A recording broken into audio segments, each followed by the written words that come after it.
Mon rôle à l'Opéra de Saint-Étienne, c'est de recevoir et de donner aux musiciens les partitions sur lesquelles ils vont jouer des opéras ou de la musique symphonique sur scène. Mes grandes étapes de travail commencent 1 an, voire 1 an et demi en amont. Une fois que je sais ce que l'orchestre va jouer, quel opéra il va jouer, ou quelle œuvre symphonique il va jouer, je vais déjà commander les partitions auprès des éditeurs, les louer ou les acheter.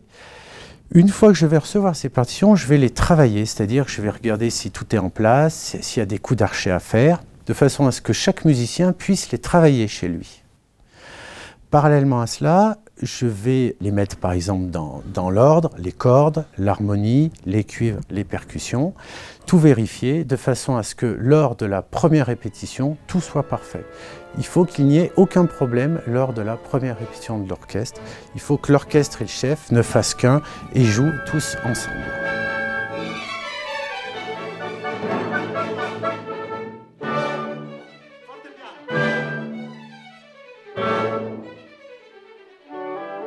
Alors, ce qui me passionne dans mon métier, c'est que je ne fais jamais la même chose. Je peux passer, par exemple, du temps sur une partition, puis après aller sur le photocopieur, faire des montages, répondre au téléphone, envoyer des fichiers de partition par mail.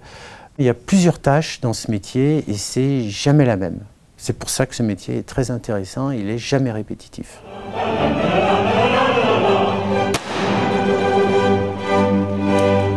Alors pour que les jeunes viennent à l'opéra, j'aurais envie de leur dire de venir découvrir ce que c'est vraiment le spectacle vivant, avec ce qui se passe sur scène, avec ce qui se passe dans la fosse, et puis de découvrir aussi la musique classique, qui est quand même la base de toutes les musiques.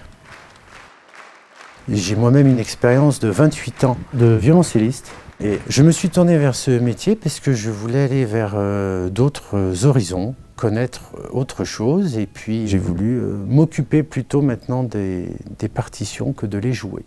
Voilà.